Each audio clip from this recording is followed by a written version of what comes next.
what's up, everyone? This is SojuTalk, your weekly shot of K-pop. We're coming at you with a super spicy episode 273, and we're recording on March 11th, 2024. I'm Doug, and joining me today, we got Warren. Hey, what's up, everybody? And Anita. Hello. As a quick reminder, check out SojuTalk on your favorite podcast platform, sub to us on YouTube, and join the SojuTalk Discord and be a part of the nation. All right, we're recording like an hour earlier than we normally do, so it's weird. I got a canker in my mouth, so it hurts when I talk, but we're going to bear through it. Oh, shit. Yeah, you're a pro over here. In terms of the Afterhours State of the Nation this week, we're doing a classic State of the Nation. But the funny topic, which we're going to start with, is Warren and I tried to buy IU tickets for Newark when she comes here in July. And we got a lot of stories to tell. Was a dumpster fire of a situation. Oh, man.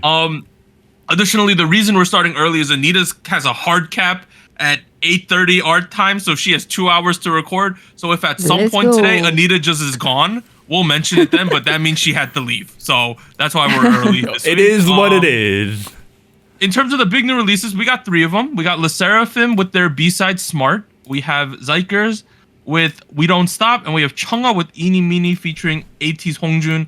Let's start at the top. SSERAFIM Smart, it's a B-side to Easy. We got Perfect Night was their other last song, and then we got that Eve Psyche and the Bluebeard's Wife. They are from Source under the Hybe umbrella.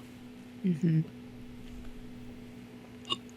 Should I start with a hot take? Sure. Okay. Right off the bat, hot take, drop it.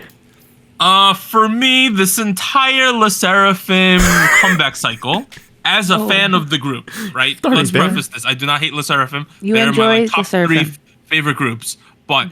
For me, this entire comeback has felt like background music. I don't know how else to describe it. Like, it's been fine. It's been okay. But have I been like, have I felt moved on the inside? Right? No, not at all. Have I felt like I could be playing something on my side screen and then playing something on my main screen, listening to this on the side screen? Sure. Right? But it's not like I paused the game and watched the music video while it's going. Or something. Okay, so let me get that straight. You felt emotions, but they were weak emotions. You felt something, but not much. Yeah? I didn't feel anything. There's nothing. Nada. I just felt like it's all right. You know? I didn't feel anything like, oh my god, can you believe the shit that they dropped? Yeah, it did not feel that. Okay, I mean, let's break that down, right? Let's break that down. Why do we feel this way, right? To me, between Easy and Smart, I haven't been able to check out the entire EP, but EP in general feels like it's leaning heavily towards, between these tracks, it's leaning heavily towards easy listening, chill stuff, not the kind of stuff they were doing in Psyche, not the kind of stuff they were doing in Unforgiven and any of that, which I appreciate the effort to branch out a little bit, because it felt like the first 3 releases were like a trilogy of sorts. They became one full-length album. It's like a compilation almost. So I appreciate the effort to kind of like, branch out, try different things. Perfect Night was one example where they tried that kind of easy listening, chill kind of music, and they hit it out of the ballpark. It was great, yeah. Smart on the other side. I don't think the song itself is bad or like just. It's not bad. No, it's not. No, it's not bad or just terrible or anything like that. It's. I think it's a perfectly acceptable song. What bugs me, however, is that almost everything they did, the intention is a little too clear, and that makes it's almost a turnoff. You know what I mean? What do you mean? No. What do you mean? No. Okay. Song Smart. What does it sound like? Okay, to me, it sounds like they took the beat of Water by Tyla. Yeah. Yeah. And then I heard someone say and then top line. This is like LaCroix version of Tyla. That's what someone said. I read a comment somewhere that said that, and I was like, okay. First of all, don't do my boy LaCroix like that. No, they're right. LaCroix has no taste. No, shut up. Okay. The beat sounds like Tyla by Water. Well, sure, I said Water by Tyla. The top line itself sounds a lot like Woman by Doja Cat. Okay. Oh yeah, I can see that. Chorus, right? Like think about the chorus. So it's very clear they're going for that Afrobeat space that's been kind of in the it's been in the trend, but not in K-pop. You know what I mean? Like the whole everyone's been kind of on that Afrobeat trend for a while, but it's not been a main thing in K-pop. Probably because we were doing Moonbathon just a couple of years ago. But it feels like in here they're definitely leaving very clearly heavily into that. And it becomes, I don't know, like it's a little too clear what they're doing. They're trying to like chase after something a little too evidently, and that's, you know, I mean, it's fine, but at the same time, you know what I mean? Like that's a bit of like, you know. Can I express another like minor qualm I have about this one? Sure. I'm not a huge fan of some of the vocal processing of this one. Like the auto-tune? Some of the auto-tune where it's like, holy shit, we're really auto-tuning, you know? Like, okay, this is not to throw shade at the singing ability, this is to throw shade at the auto-tune. The mix, yeah. At 135 in the music video, there's a point where Kazuha is singing like loser, loser, and it's like, it sounds like a robot, you know? Loser. It was at the... You know? I personally noticed it more at the end of their phrases, right? Where they're trying to hold a note, right? And then you hear the auto-tune pick it up, and but it was like some parts it was so heavy, like handed, that I was just like, holy shit. And then, you know, and then we had the discussion about live vocals and auto-tune and things like that last week. And this is just really playing into that discussion, is it not? I mean, like auto-tune can be tastefully done. I just felt like it wasn't so heavy here. Yeah. You know, like when you see like auto-tune memes, like YouTube video, like Vines and TikToks about like auto-tune, like I'm dating myself by saying like Vines, but like you get the idea, right? That's kind of what this sounds like at some point. I'll even go as so far to say there were certain points of this song that if you played it to me without telling me it's SSERAFIM, I would think it's a generic like Western artist. You know? Like I didn't hear voices that I'm familiar with at certain points. Okay, I mean, that's not to say there are a couple of points where I think the members did a really good job, and like there were like very interesting moments. Like there was a very standout moment was like near the end of the second section of the song where like Cheon has a whole phrase that's really rhythmatic, and then she's like, was it like lion or something like that?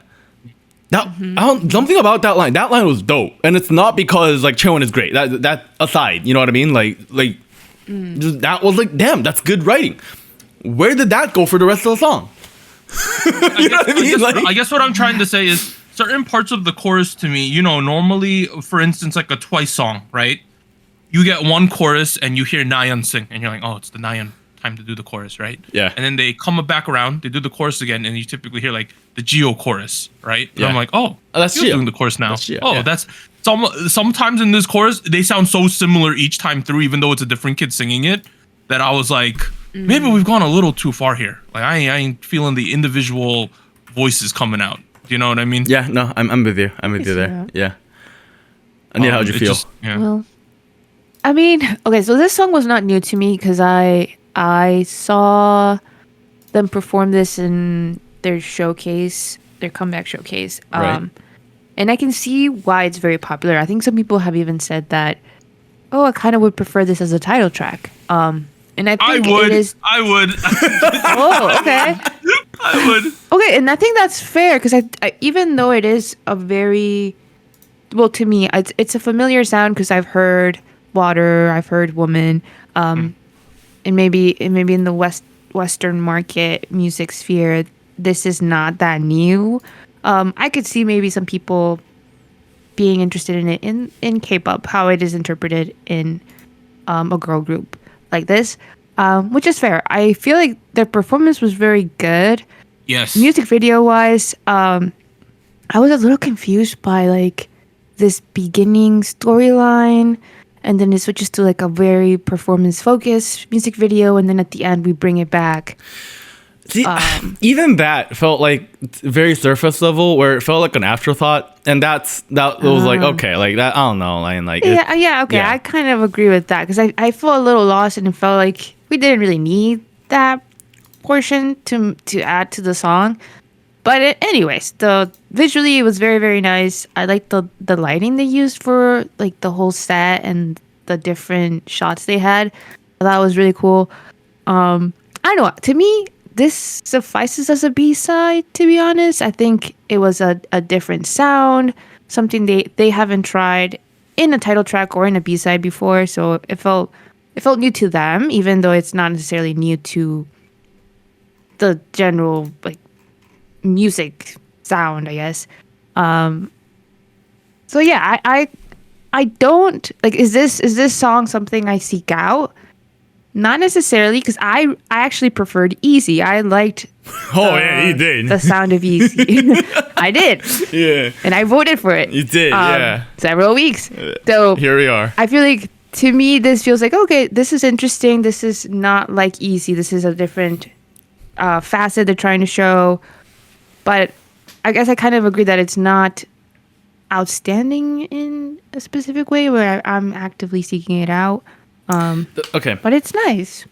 I do understand that this is a B-side and it's not like the main promotional track of the comeback and whatnot. So I do want to like, I do need to think about that when I discuss this. That I will give you that. But with the last comeback cycle, the B-side got bigger than the title track. That's right? true. And it's surprising. Yeah. That's where I feel like, again, the intention is like, the business intention is like, it's kind of clear what they're trying to do here. Give it a couple weeks. We're going to have the smart, fast version, slow version, a cappella, a couple remixes. Oh, you think? I don't know. Yeah. I mean, the choreo's great. Don't get me wrong. But at the same time, it felt like a very TikTokable, we're going for that kind of market, that kind of strategy, kind of a choreo / song. The lyrics they're fine. It's a little generic. It's, if anything, it feels very like inappropriate for this kind of beat. Not inappropriate in a bad way. Inappropriate in terms of like just not a mismatch. You know what I mean? It's it doesn't fit. Right. It's very like confident. We're gonna lead you into victory kind of thing. I'm like, okay, like that's like, I mean, if they can make it work, it'll make it work. But like, it's not really the kind of theme I would expect. Hey man, kind of if we were at the World Cup and this was bumping, I'd be having a great time. Oh, right? I can see that actually. If we were at the World Cup and this was the song, I'd be like, hey, okay, you're having a good time. Okay, but like if this plays after Waka Waka, that's true. Okay, Waka Waka is just top tier. Is that too much of a goat? Is that what it is? Waka Waka. Okay, never mind. What I'll say is, okay, so obviously the budget for a B-side is less, but I thought this music video turned out. I'm not talking about the exposition. I'm talking about the middle section of this music video. The body, the really good for a B-side. I think more groups should, for B-side music videos, just make it essentially an expensive choreography video, which is what they did. It right? worked. Yeah, it was nice. I think it's fantastic, especially if you have some kind of novel, interesting choreography, which the song does. I think it works very well, this type of theme. They basically just had like a warehouse, they put up some art pieces, and they danced, right? More or less. And it worked. There were some reason. props. Yeah, here and there were some props, but it was enough, I think. It made it more interesting than just a live stage version. Yeah. I enjoyed it. Yeah, I don't know. I know I started off this segment with a hot take saying that I feel very whelmed by the entire comeback. It is the truth to an extent. It's not like to be fair, let me preface this. To be fair, Easy's number 4 on iChart right now, right? So it is charting well. Yeah. But I ain't seeing like this popping off all over the place, right? Like really? it's not Bamyang, it's not Chupman that to us song that I'm seeing all over the place. I think that this SSERAFIM whole comeback, it's like this keeping the high status quo we got going, right? I don't think they're blasting off into a new stratosphere with these songs, which is fine. They're pretty much at the top right now anyway. I do think it probably won't pop off in Korea, but this has strong potential to pop off in like American side of things. That was my thought as well. Yeah. That I think there's plenty of potential and plenty of room there. On a side note, I'm looking at the chart. Is there a G-Idol B-side on number 3? Yes. Oh my god. I got G-Idol 나는 아픈 건 딱 질색이니까. I've never heard that song, but it is number 3 in Korea right now. I'll have to go check I'll have to it. go listen When to did that. it pop off? It's number 1 on the Bugs Real Time. So it is popping off in some. Oh my god. Okay. Well, we'll have to talk about that to some degree. I also want to comment on a meta level, not to do with SSERAFIM as a whole, right? Okay. What? I felt bad this week that we're not covering like a Tempest A-side, Lighthouse. I didn't know you're a Tempest fan. No, yeah, out of all the new boy groups, they're in like top 2 for me. Oh wow. Like I've been consistently a fan of their music. Oh shit. And Hanbin. I'm a fan of Hanbin from back in the Island days. Yes. And I support his career. So I'm not gonna say I'm completely disappointed, but it's an ethical question when people in our Discord vote between B-sides and A-sides, right? It's like how big does a group have to be where their B-sides beat out what I would call more middle tier groups, A-sides. It's a discussion to be had, right? I mean, that goes back to the conversation of how much general public appeal boys groups have. That's true, but this Lighthouse song's good, so please go listen to it. That's my conclusion. You could have told us you wanted to cover it. Well, no, it came out today. I didn't hear it until like the afternoon. It's like you know your what I mean? fucking podcast too. You're the main goddamn host. All right. Well, if we ever have in the next couple of weeks one of those weeks where we're not covering 3 songs from the week, we're gonna cover this Tempest track. Just saying. Okay. All right, fine. Put it up. You could have told us you wanted to cover. I didn't listen to it till 1 hour before we recorded. All right, I'm giving "Smart" by SSERAFIM a tingly. It's tingly as well. It's tight. Yeah. All right, let's move on to. So apparently it's not xikers. Apparently it's xikers with an S. Is the way you're supposed to pronounce this group based on the Korean. So xikers with "We Don't Stop." They are from KQ. Last 3 songs: "Homeboy," "Do or Die," "Rockstar." You know the my feeling with xikers as a group is how much can this group of young lads separate themselves from KQ's other standout group, ATEEZ, right? Did you just say young lads? Yeah, they are young lads. Are you like some British dude and they're like Bro, mid-40s? I am a good like 14 years older than probably some of these children in this group. Yeah, but like who says young lads these days? They are everyone, young lads. Okay. They're a group of young lads. Clearly, English is my second language, and you can tell. All right, go back. How do you feel about these young lads from KQ and how they differentiate themselves from the rest of KQ?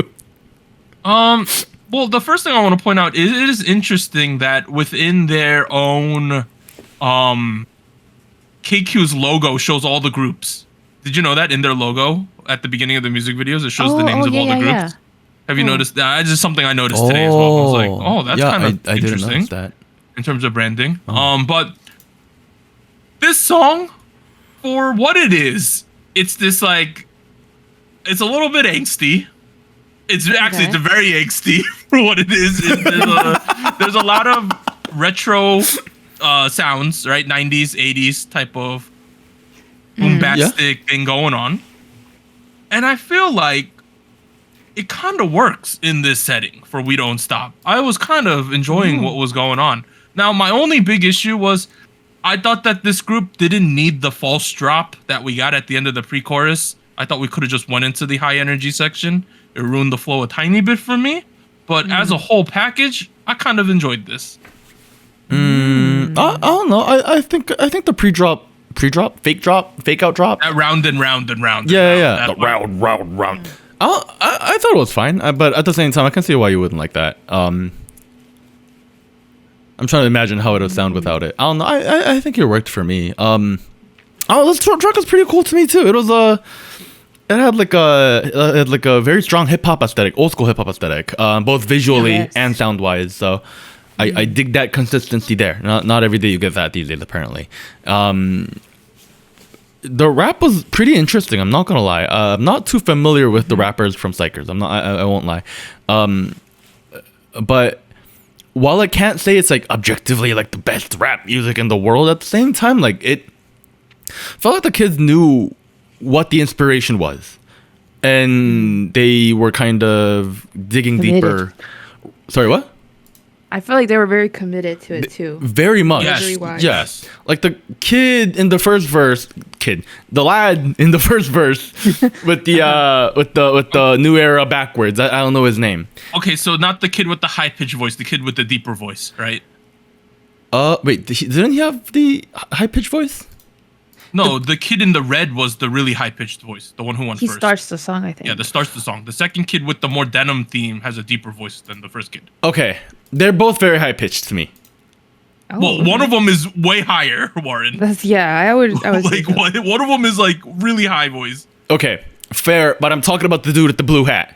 Okay, Yeah. the more normal Okay. sounding The one. Okay. A little bit, I guess. Yeah, they're both very high pitched. Yeah. No, you're insane if you don't think the first kid is crazier. Like, you're insane. No, they're both very high pitched. That's what I'm saying. I'm not disagreeing with you on this. Why is this the point of contention? No, it's just crazy because the one kid I thought was, oh, that's pretty normal. And the other kid's like, I was to the point where I'm like, is he just doing this as a gimmick? Like, Oh, really? do you know what I'm saying, Anita? Like the first kid, It was I thought high. it was I thought it so was high, yeah. And I was like, does he sound like this normally? Was what I was thinking. Yeah, for full context, I have no positive comments for the first kid.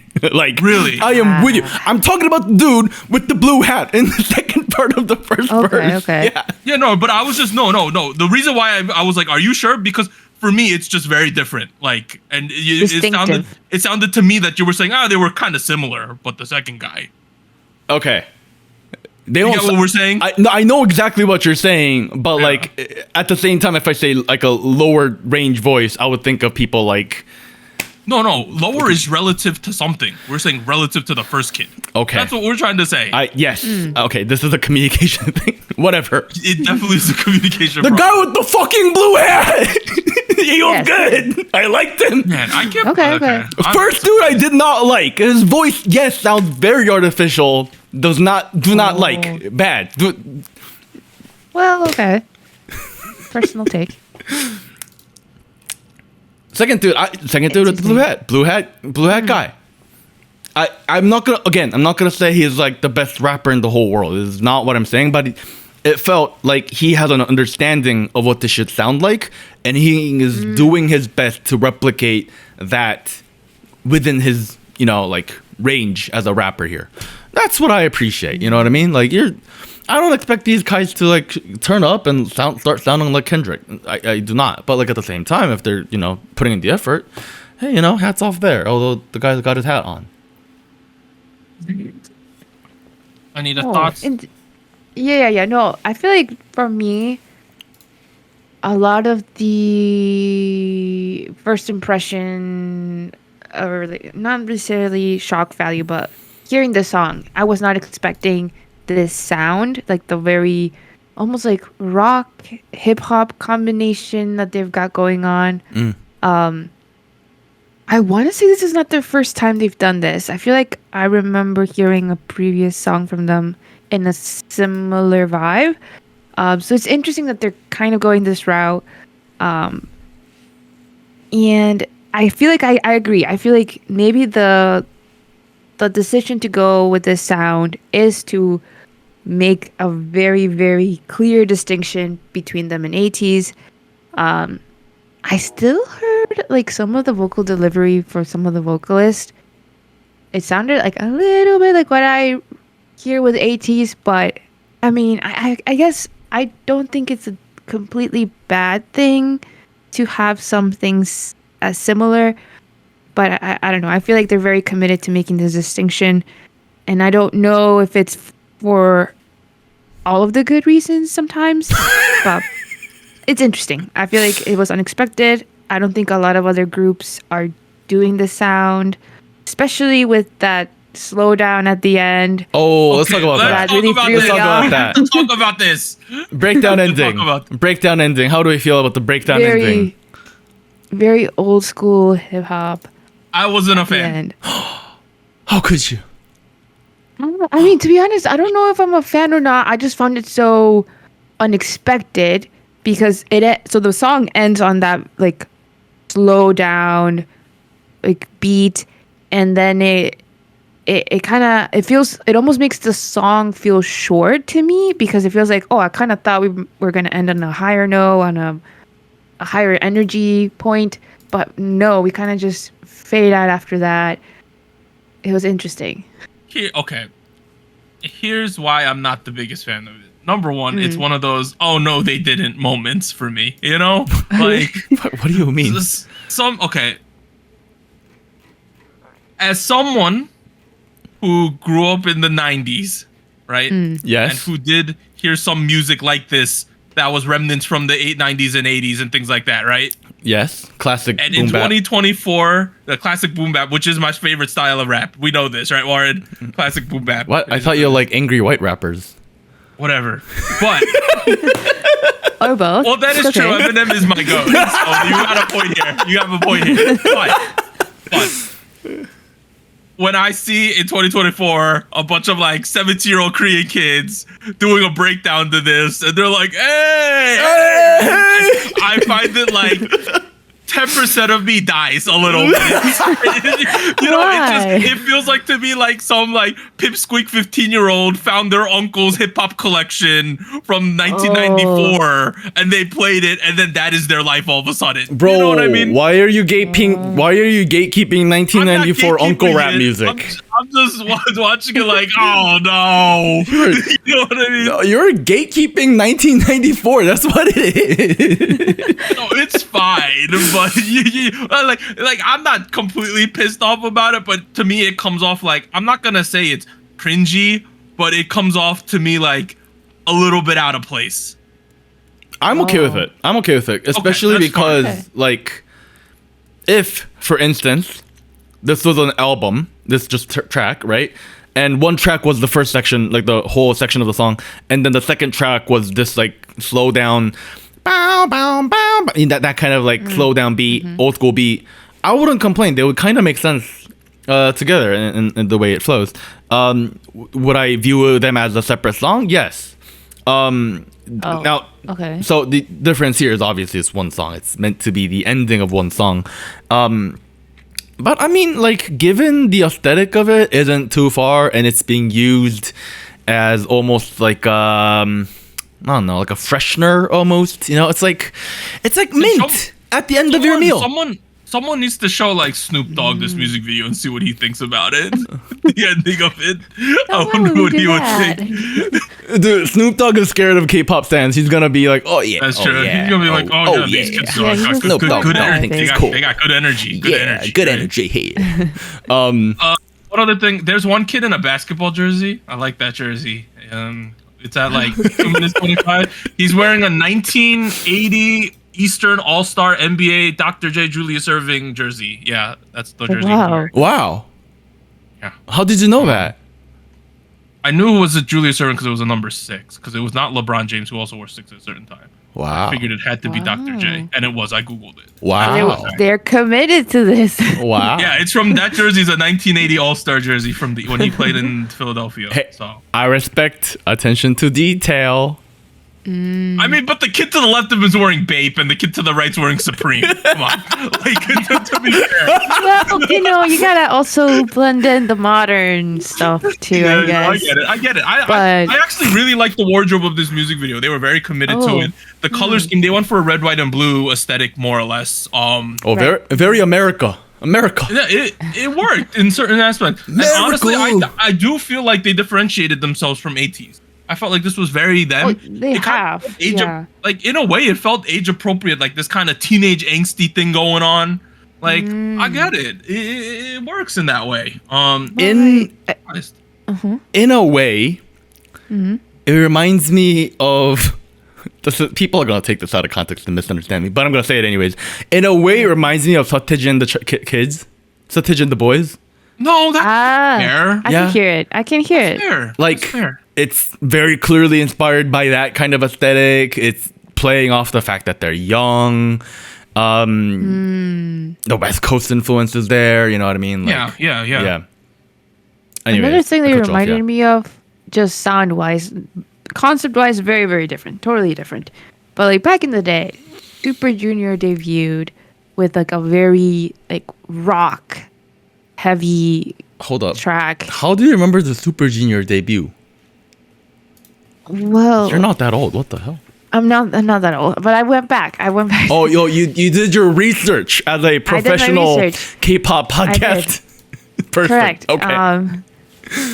But so this type of aesthetic, like very angsty, like very like I know that the hip hop is there, right? But I also hear a lot of like rock inspiration in the sound, and I feel like the theme as well kind of fits that So you're saying if Twins Knockout Super Junior music video feels more like they're doing the kind of influenced by the grunge era rock of United States, this feels more like someone is influenced by the movie Boys in the Hood from 1990, right? Is that what that more feels like?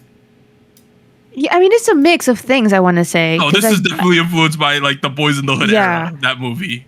Like, it's interesting. It's very interesting, and I guess it's not a bad thing because I think it sets them apart, not only within their company but also within the general boy group sphere. Whether you like it or not, what you have to respect about KQ and their groups is the commitment to the concepts they get. Like sort of with like the K Pepper Gochu thing from last year. Like, it might not be my favorite thing, the Chungyang Gochu vibe song, but like the commitment was regardless of what you thought about it. Chungyang Gochu vibe has been kind of going viral in Korean internet recently with the general public. Really?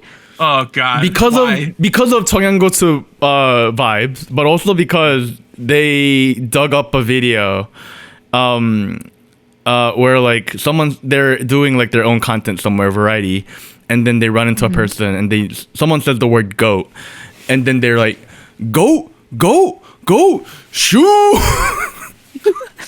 God. Why?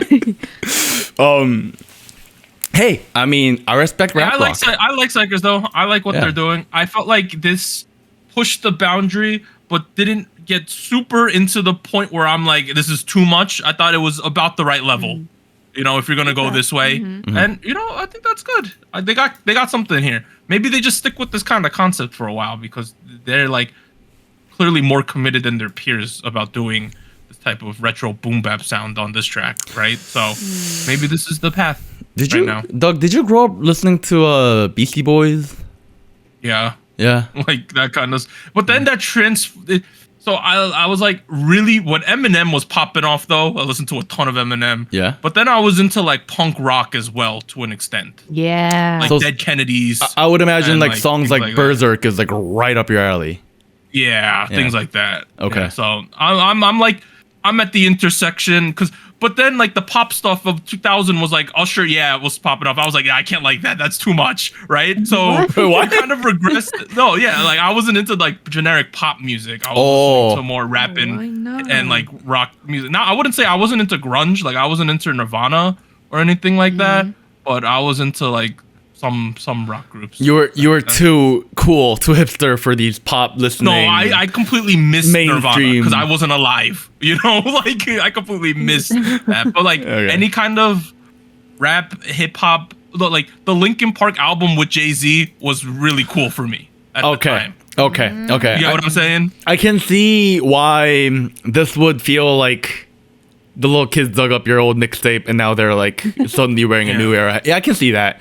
I was buying the album at Best Buy the day it came out and listening to it on Walkman. You bought it at Best Buy of all places. I bought it at Best Buy, man.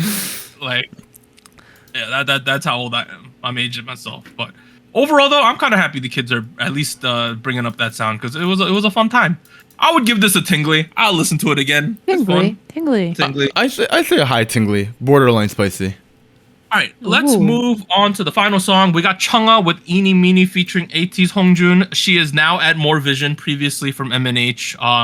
Last year's song, Sparkling, Killing Me, Bicycle. It's been over a calendar year since we saw Chungha.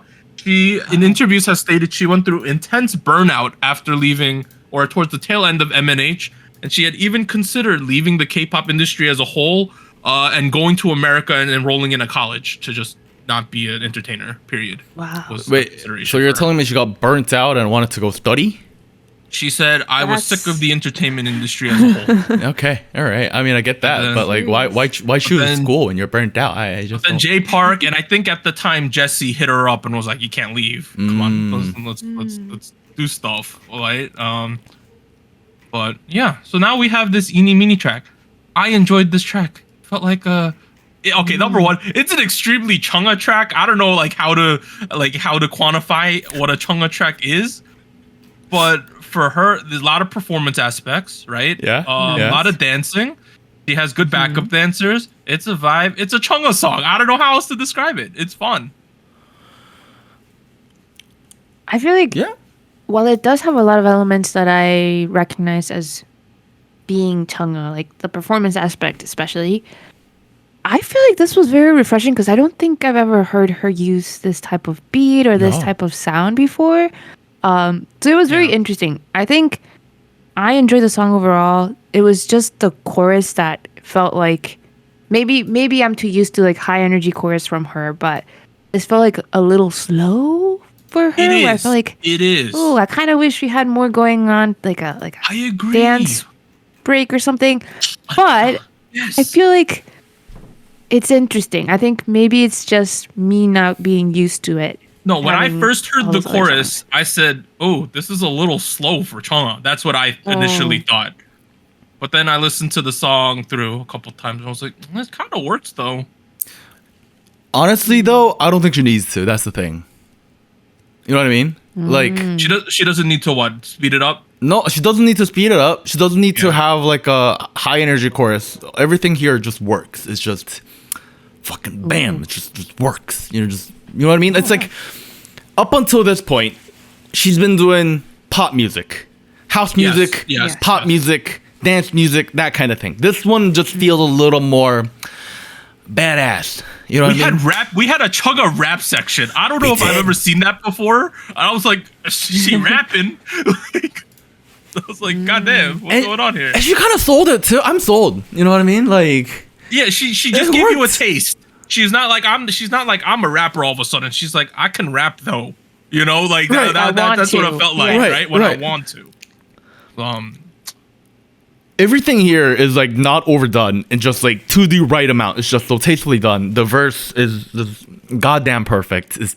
That bass line with this, it sounds like a contrabass or like a standing bass or like a orchestral bass. Yeah. And it's like, it's just so, it's kind of groovy, kind of jazzy, but also kind of like badass, but also kind of like, you know what I mean? Like it's a lot of things at once. And then Chungha brings it together, she brings the attention to her.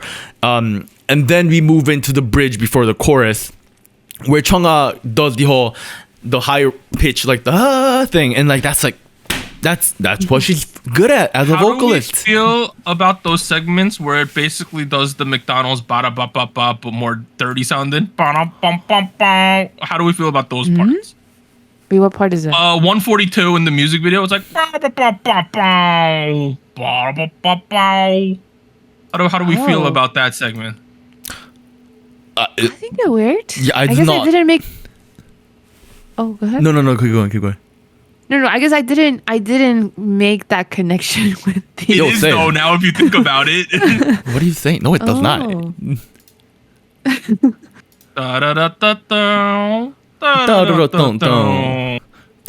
you think about it, I think something that I found very interesting about this song, while it does have like a very, it's not really, is it hip hop? Like the beat made it seem like kind of also like old school, right? Like very mellow, nothing too extreme or like high energy, right? But there were certain portions where I felt like we were kind of pulling on some like Spanish guitar rhythms or something like that. We were definitely. And knowing that Chungha has explored that before, I feel like okay, this is interesting to incorporate that a little bit. Not super explicitly because I don't think it's that obvious, but I think it works. I think it makes the song a little bit more interesting, where it's not just straightforward. What's up with her bedazzled backup dancer? Like, I don't know. That was cool. Yeah. Cool. Someone in my household, when that person came on the screen, they didn't say, "Who's that?" They went, "What is that?"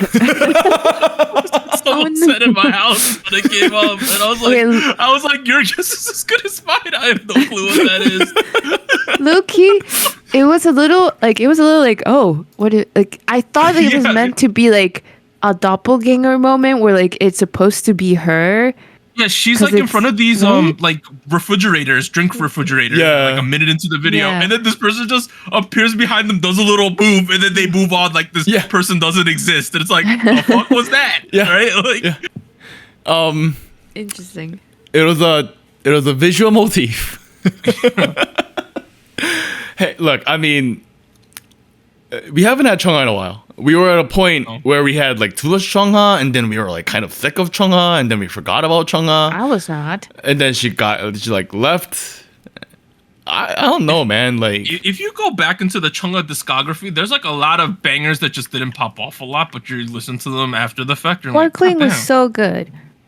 And also that one, I just said that one like 4 times. That music video where she's wearing a hat with the backup dancers.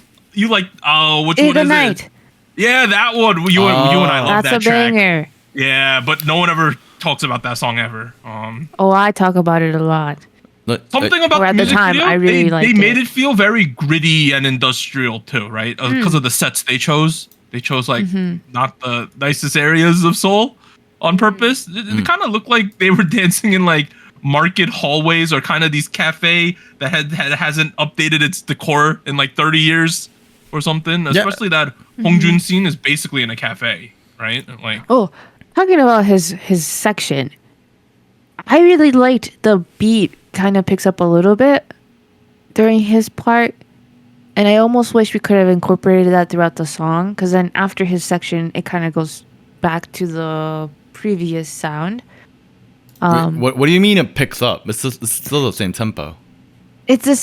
Maybe there's an additional percussion that I hear or something that feels like it had a little extra, and then once we were out of that section it goes away. It felt like there's a hi-hat, like the ta-ta-ta-ta. Yes. Yeah. It adds a bit of urgency. Yes. Okay, I see what you mean. I mean, I think regardless of what you feel about his rapping, I feel like his feature was really half-baked. In the sense that they were both there at the same time, because in his ending shot, she's in the background with her backup dancers, right? And I thought it would have been cool if they incorporated him a little more in the rest of the music video, because he just does his little rap and then he's gone, period. And I just feel like it was very quick. I mean, you could have had him do the ending chorus choreo or something with her. I'm okay with that. He's a guesting artist. He's not like, it's not a full on one collab. It's like he's here. I thought it would have been kind of fun because you don't see this type of interaction all the time. I guess that's true. I understood Hongjoong's featuring his guest appearance a little in a bit of a different manner, where like Chungha could easily have used one of her rapper friends here. Easily. Yeah. Any of like she's good buddies with Chungmo. She's got more vision connections. She could have had Jay Park on this thing. And instead she chose Hongjoong ATEEZ, which to me communicates that she still sees herself as a K-pop musician first and foremost. Not like not something else. And I appreciate that. I really do. Because I don't know, it feels like commitment. You know what I mean? Like, no? No, I feel I kind of also see that feature as that. You'll never not be an idol in my head, so Yes, but like, for example, if I watch Jay Park videos, like, do I feel like he's a K-pop idol? Like, no. Jay Park? Yeah. No, but he was. Yeah, but he's distinctly left that behind. And I'm saying she had the opportunity to do that here, and she didn't. I think if she did leave it all behind, I think no one would. I think her career would end up being shorter than it should be. Really? Oh, really? That's interesting. Cause like I think there should always be some semblance of K-pop in her music. That's my feeling. I agree with you, and that's where I appreciate the commitment, because like she could have done something like what Jessie has been doing, where she's like definitely not K-pop anymore. You know what I mean? Like, wow.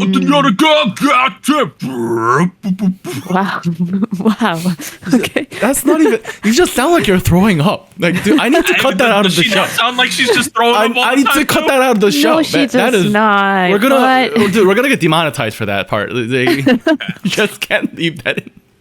Oh, well, okay. I feel like Chungha, interesting. I feel like that comment was interesting because I feel like Chungha definitely has more connections outside of K-pop than maybe I realized until like more recently. Yeah. Especially with dancers too, like as a performer. So it's interesting to see that she's willing to retain those connections and maybe retain that sound. So maybe she's gonna try something like this. Yeah, she'll try something like this where it's not like typical maybe K-pop sound, or wants to explore something that is outside of K-pop, but she still wants to have that as an option, which I think is fair because I think she has talent. If you look at just her title tracks, the featuring artists have been Nuxal, PH1, and Changmo. She's done all three of those features. She's had those features at some point in her career. Yeah, and she's also worked with like Cold. She's also worked with BB. Like this entire list feels like to me she's been working a lot with like Korean rap musicians, hip hop musicians, R&B musicians, and the active choice to go with Hongjoong of ATEEZ.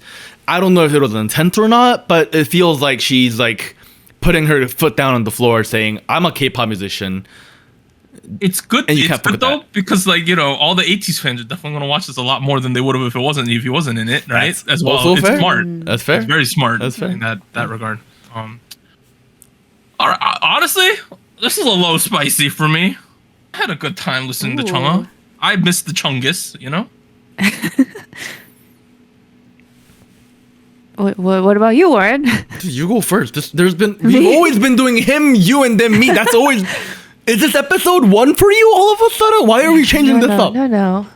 Okay, I feel like it's taking me a little longer to get used to it. Like I said, I'm kind of expecting the high energy, the chorus, the performance aspect at that point too.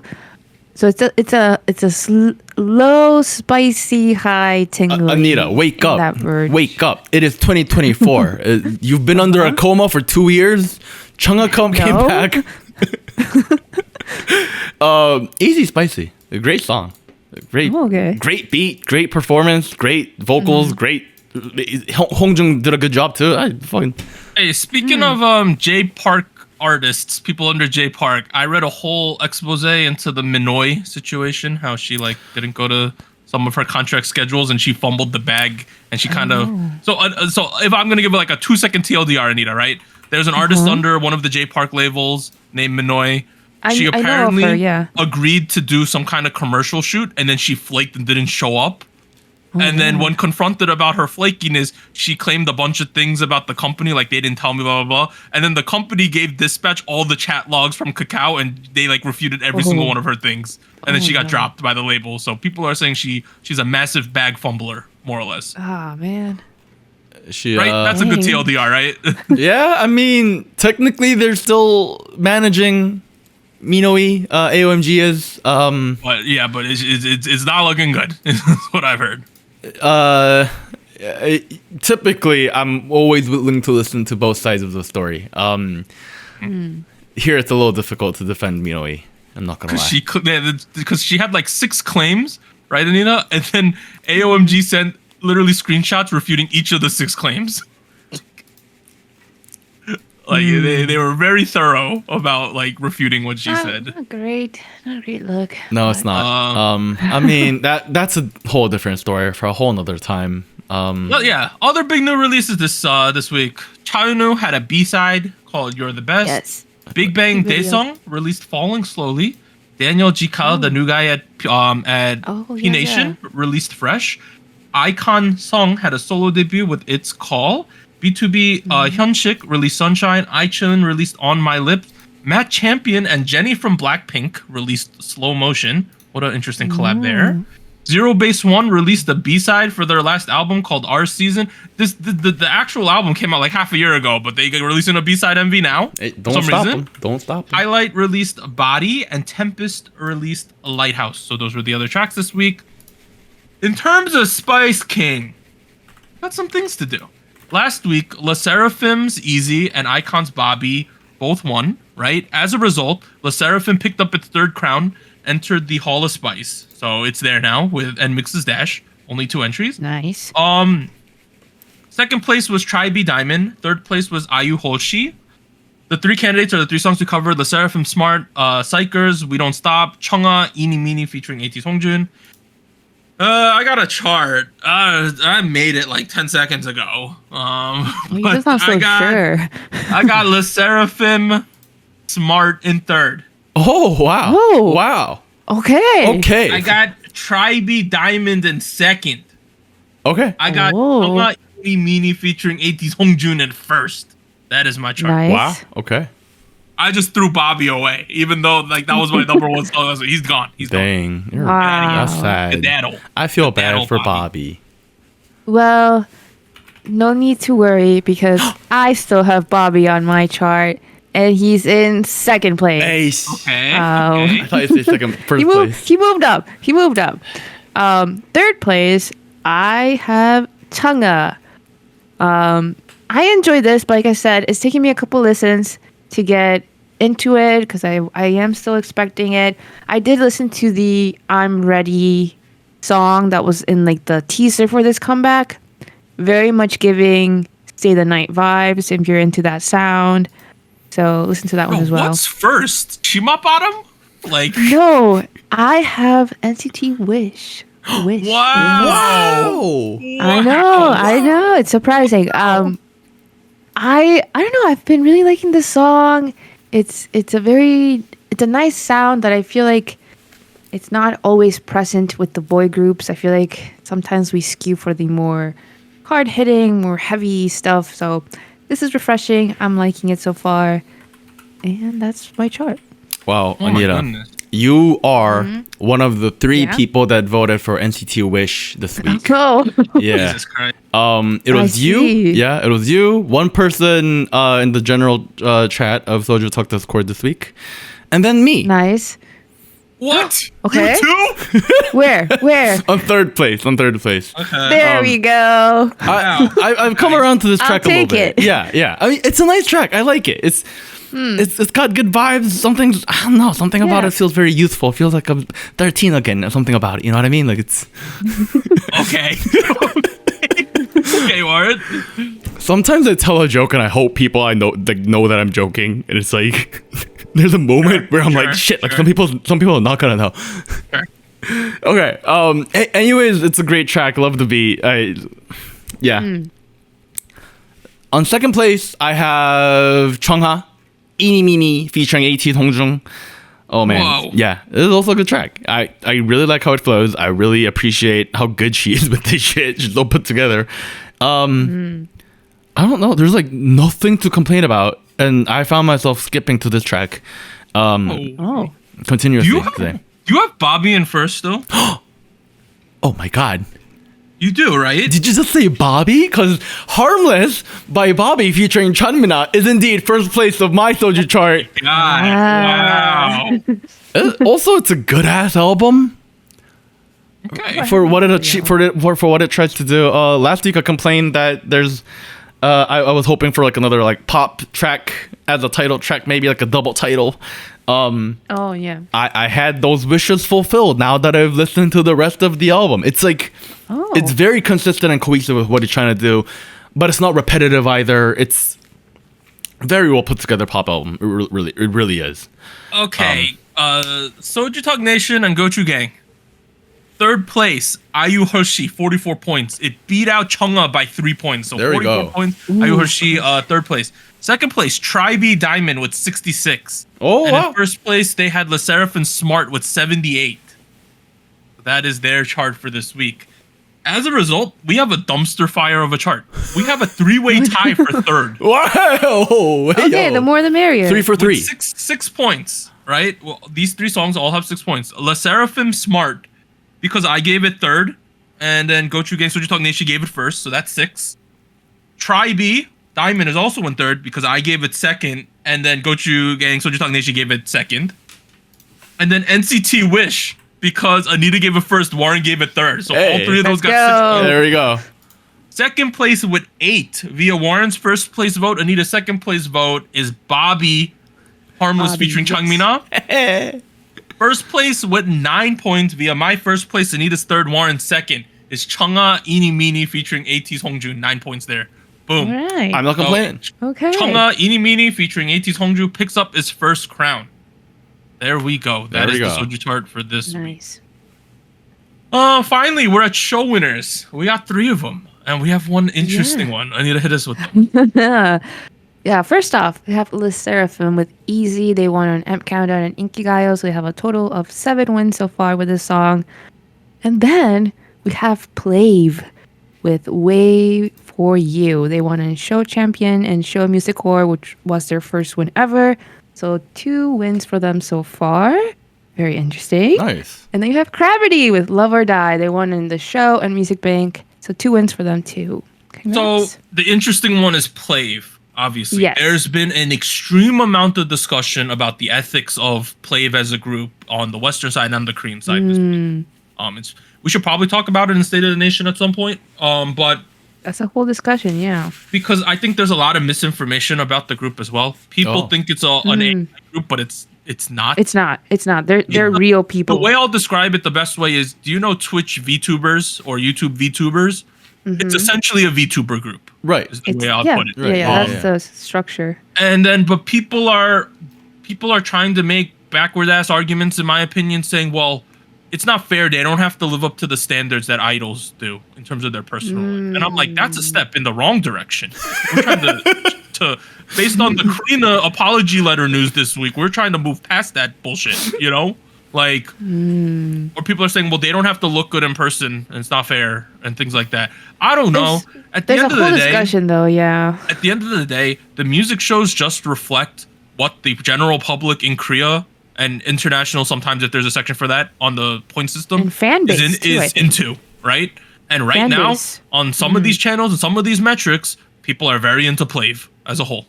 So there's no denying that.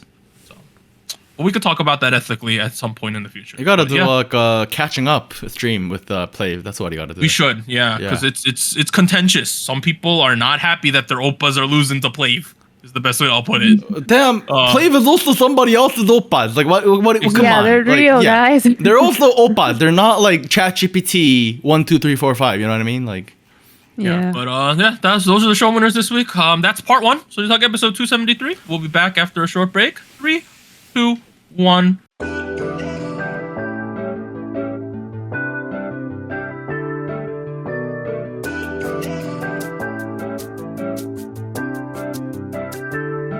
Hello, SojuTalk Nation. This is Anita here with a quick PSA.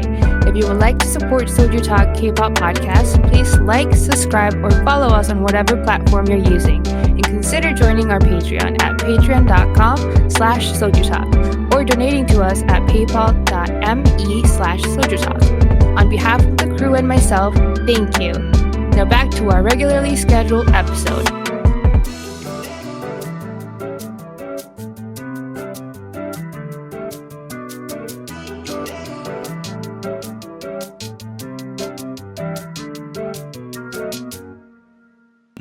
All right, we are back at it with part 2 of Soju Talk episode 273. We're going to talk about some news and events from the past week. The first one, Anita, what is going on here? Oh my God. I did not know News1 this. shared that Taemin will not renew his contract with SM following expiration. It's set to expire at the end of March. He is expected to continue group activities with SHINee under SM. He has been with the company for the last 16 years. Yeah. Almost half of his life. Wow. So that was the initial news. Anita didn't know, but people's minds were blowing up. They also shared that he is expected to join Big Planet Made following the expiration of his exclusive contract with SM Entertainment at the end of March. So it's sort of that situation similar to Blackpink where they're still going to do the group stuff at the main company, but all the solo stuff will be under a new company. And people think it's going to be Big Planet Made. And you're probably like, that sounds sort of familiar. Well, I got the wiki page here. Their main group right now is VVZ. It's the basically what you got to know. Their main group right now is VVZ. And it is the company that is co-founded by MC Mong. Yep. This is essentially the company that was 1 Million Market back in the day. If you guys remember that company. I believe I've heard of that. Yeah. Yeah. Lots of shared resources between that former company and this one. Imujin is also here too. If you know who that is. Yes. They're probably making way more money with him too. Hasunghoon too. Yeah. He's Bo. friends with Taemin. Yeah. People were freaking out online. People were giving Taemin shit. People were blaming Baekhyun for starting this exodus. I think you gotta really just blame SM 3.0 for this exodus. That's all I'm saying. It's sort of a company issue than other artists. I think it is very evident at this point that SM is having gigantic structural issues, especially with some of the older artists at the company.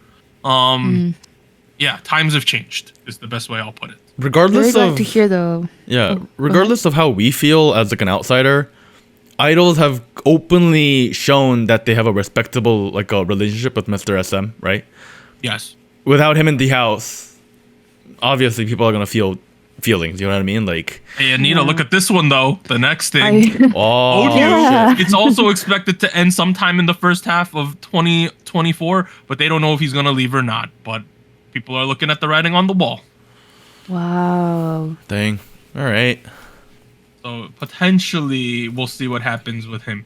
The other big news this week is also SM news. Oh, man. This blew up everywhere on an international level. So aespa's Karina apologized on Instagram, I believe, for her dating this EJ actor guy.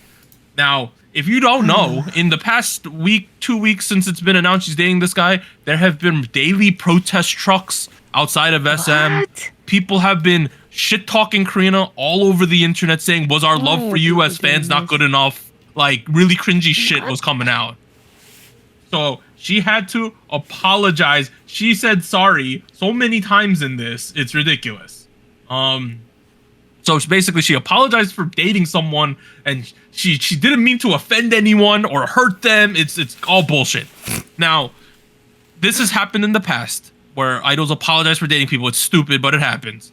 But the reason why this blew up more because it reached #1 and on Reddit, like it reached the front page of Reddit. That this K-pop girl had to apologize, and once it reached the top of Reddit, all American news sites started reporting on this. Yo! And then the netizens in Korea were saying, the reasonable netizens in Korea were saying, this is a big shame on our country that this girl can't date people.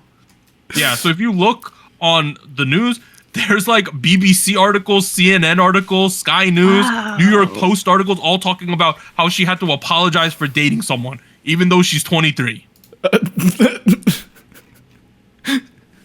Yeah, so it looks Korea looks real stupid right now. I feel so bad for her. Yeah, this is not okay. Okay, I mean, that's okay. A couple bits of context here. People who are sending those trucks are not Korean people. Yeah. Huh? I think I'm strongly of the belief that they're like international fans because the things written on the trucks are like not grammatically correct. Oh no, that's even worse. I don't know which one of you it is, but it's one of you. Funny. Taemin apparently lives so close to the Little Forest SM building, the new one. Yeah. And he kept talking about he sees protest trucks outside of his windows. Dude. He says he saw the Karina trucks outside his window. Imagine them seeing each other in like the practice room or some shit. Like Taemin walks up and he's like, "Oh hey, I saw your trucks, man. How's it been?" I mean, I'm sure.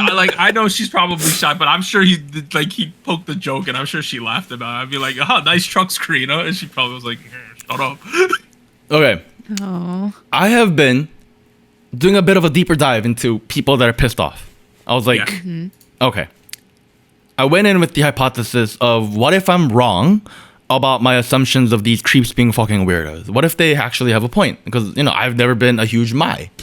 Let's give them the benefit of the doubt. I came out still understanding that a lot of them are kind of delusional.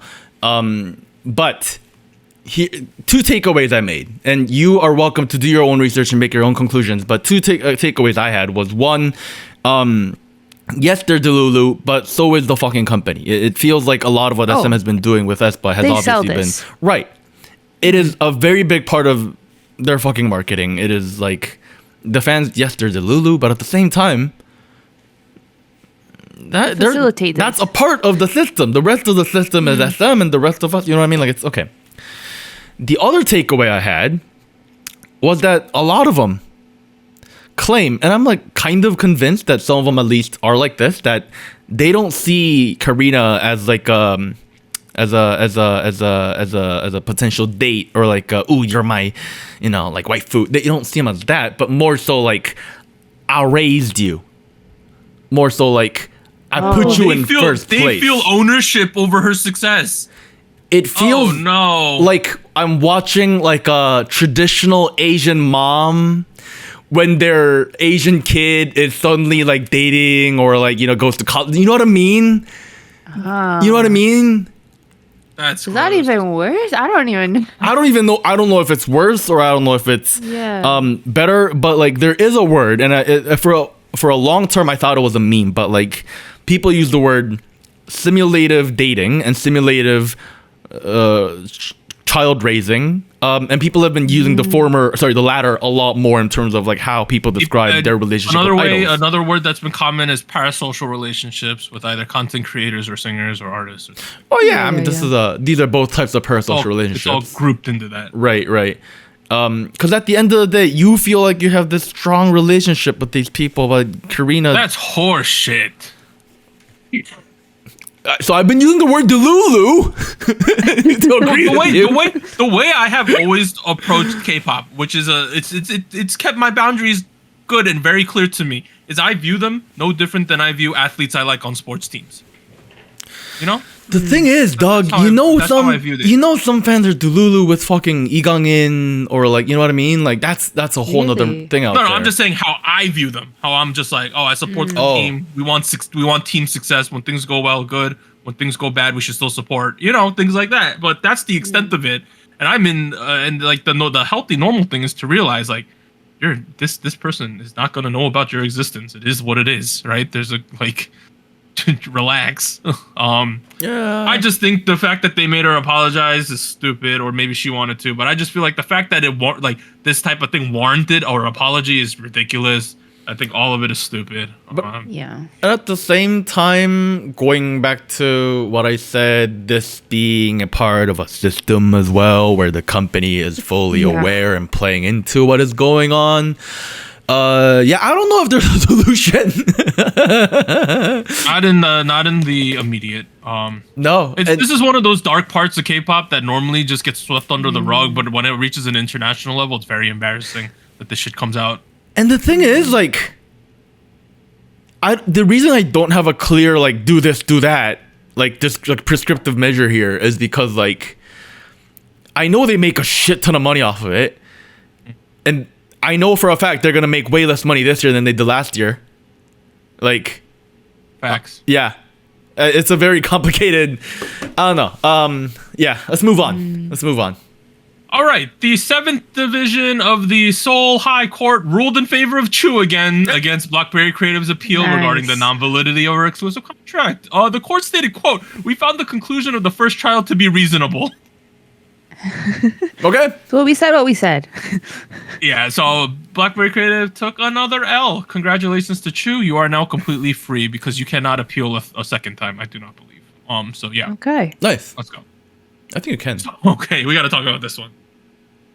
Former Daya member Somi faces possible prison sentence for allegedly making false sexual assault allegations against the CEO of the company they were in. Oh no. Oh boy. For reference, Somi was the girl who was in Daya, and she left the group and became a streamer on one of the not so savory sites in Korea. Okay. Interesting. So that is that's that. I'm not saying that has anything to do with it, just pointing it out. She does not stream on Africa. She streams on a different place. She streams on Panda TV. Yes. That is the one. Okay. And those are one of the more sketchy streaming places. But basically, she claimed she had allegations that the CEO sexually assaulted her, right? Mm-hmm. But while she was in the group? Yeah. No, I don't know if it was while she was in the group, but there was. So they said he attempted to sexually assault her in January of 2023. I don't know if she was still in the group at the time. Oh, but okay. She had like specific dates with when it happened, blah, blah, blah, blah, blah. But then the police, what I don't think she realized is that the company had CCTV in the entire office. And when the police went through the footage, they were seen having a meeting, and at the end of the meeting, they like hugged. It's like, "Oh, nice to see you. Bye." And then she just left. So, yeah. And she had claimed that she barely escaped the sexual assault, and like there was a big struggle, but the footage is showing something completely different.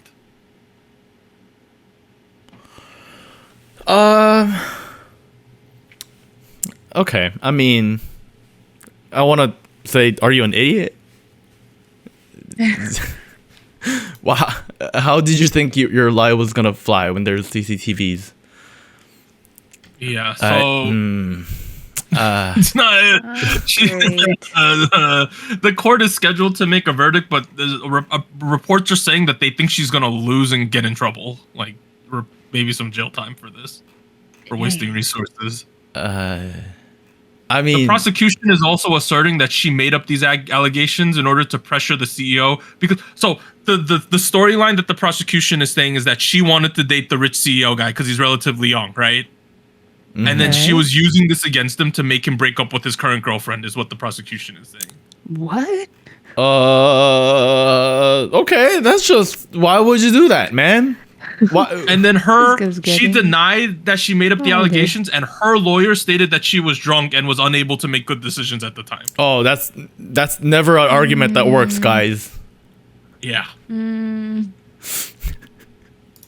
So I know that there has been some discussion online, not in terms of this case, but that there's too much CCTV in Korea has been an argument people have because there's a ton of it relative to the United States. That's true. But when something like this comes out, I bet you the CEO is thankful that they had CCTV in their office, don't you think?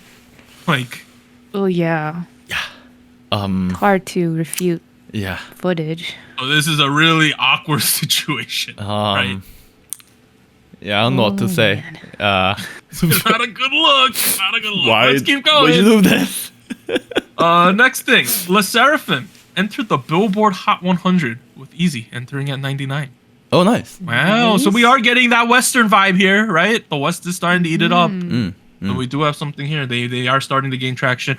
As a whole, though, in 2024, most people in America are very aware of certain K-pop acts. Like people know who New Jeans are, right? Like I don't like. Yeah.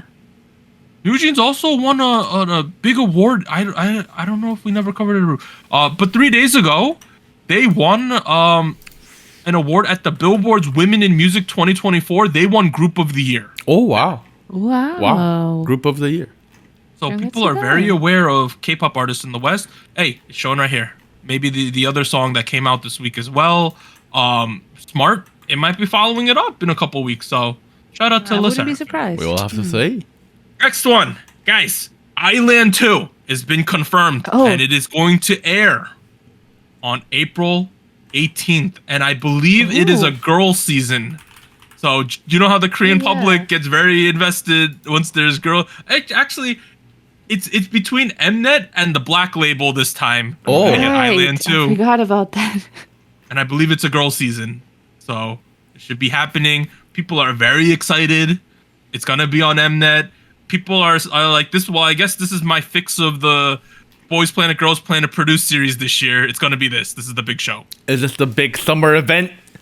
I think so. Oh, at least boy. That's what they're hoping for.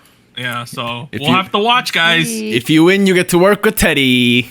Hey, this might end up being that mega group that actually. So people are wondering though, does this have anything to do with that Bailey Suck group as well? Like those kids? Yeah, I was about to say. I don't think it's different from that. So.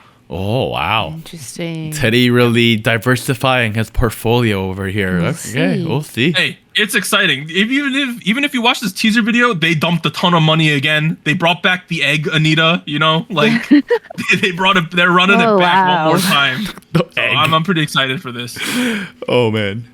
Next thing, Cube Entertainment boy group debut April 2nd confirmed. It's called Nowadays. They are debuting a new boy group on April 2nd. Oh. Okay. If you remember, a lot of the B2B guys left recently, right? Yeah. So I think this is essentially going to be their, and you know how Pentagon was kind of pentadonned at a certain point, so gotta stop saying that. This seems like it's going to be the follow-up because they don't have any active boy groups right now. So I do feel like. Oh yeah. Don't they do, don't they?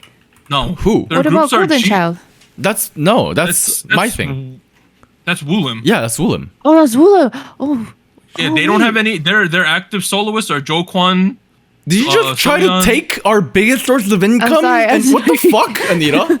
Sorry. So Cube right now, active solo artists are like Jo Kwon, and then a bunch of the G Idol girls, and then Yu Sung Ho, the guy who was on Produce but's now on Il Bakil. Oh yeah. And then their active groups are G Idol, Lightsum, and nowadays they have nothing else. So this is going to be their active boy group. I see. I do feel like we have a good wave of boy groups coming out recently, like a good solid 4th gen, like NCT Wish, To Us. Can they just pay Soyeon to produce this group too? It might happen. Please just give her more money. Let her do it too. You know? Come on, guys. Yeah. Let's keep going. Next thing. So now the Lucas solo debut was confirmed for April. He left NCT and Wavy in May of last year over his controversies in his personal life. That's an easy, fun way to say it. And he will continue his personal activities instead. Yeah. I wonder how. I don't know what language. It was going to be in Korea, China, US. I don't know what it's going to be, but it's happening in April. SM 3.0, guys. I don't understand it. I'm sorry. I don't understand. Next thing. You know that VTuber group, Vverse, which was on that show Warren watched for like a week because Jury was on it? Oh, yeah. So they did like no productions and they just ended the group. Yeah. They did no promotions and it's over already. Now that it's over, I'm gonna I'll say so. Luna Heejin was in it, A-Pink Hayoung, Subin from Uju Sonyo, Luda from Uju Sonyo, and Eunbi was in this group, and they did nothing with it. I mean, a waste. They had a debut album. Yeah. What a waste. They had a Japanese version of the debut album. Wasn't Eunbi the center, right? Like essentially, she placed first. Yeah. I don't know. Seems like a big waste. You know. Finally, we got some tours. Wheein from Mamamoo. She's touring Europe and the United States. We have Warsaw, Helsinki, Tilburg, San Francisco, Los Angeles, Dallas, Houston, Orlando, Fort Lauderdale, Washington, D.C., and Brooklyn. So if you want to see Wheein, that's a great picture of her. Her tour's coming up in 2024. Mostly in May and June. We got some nice Northern Europe love over here. I know, right? She's going to Poland. She's going to Finland. That's pretty. I want to go to Helsinki. And then finally, we got Very Very is going on tour. New York, Chicago, Minneapolis, Atlanta, Fort Worth, Los Angeles. Minneapolis. That's a fun stop. If you're in Minnesota, Minnesota, you can go see Very Very. Bro, I read Go On as Goon for a second. And I was like, that's a terrible name for a tour, but Go On is all right. That's... Well, Goon is also a hockey term, so if they're going to Minnesota, it would make sense, right? But really? Okay. So that's all the news. In terms of the music next week, this one already happened today, but we have Gongwon Sonyo's Mia made a solo debut. It is in Korean, by the way, even though she's Japanese, it's in Korean. Okay. Red Velvet Wendy is happening. Bae137, Hwang Minhyun, Lunate. There's another group. I don't know how to pronounce it. The VVUP. VUP. I gotta Google this one real quick. VV Up is apparently what they're calling it. We have Oh My Girl Yua, Zodiac, BTS's V is somehow releasing something. I thought he was in the military. A-Pink Namju, Day 6. So we got a lot of exciting stuff. Oh, wow. Next week. We got a fun week coming up. Yeah, we'll be back after a short break. We're doing a generic State of the Nation, but the first main topic we're going to talk about is our ticketing odyssey that Warren and I had last Thursday. The lack of. We'll see you guys then. 3, 2, 1.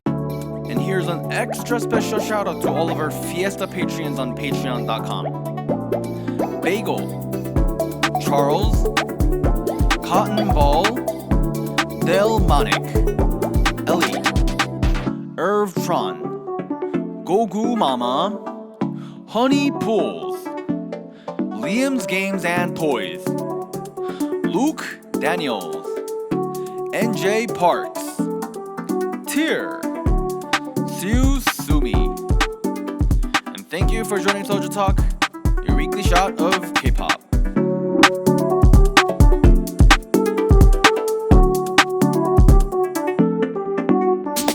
And special thanks to our Discord server Jacob, K Music Erde, Koala, Max, No Bias Nuda, Tuggles, and Wolf297.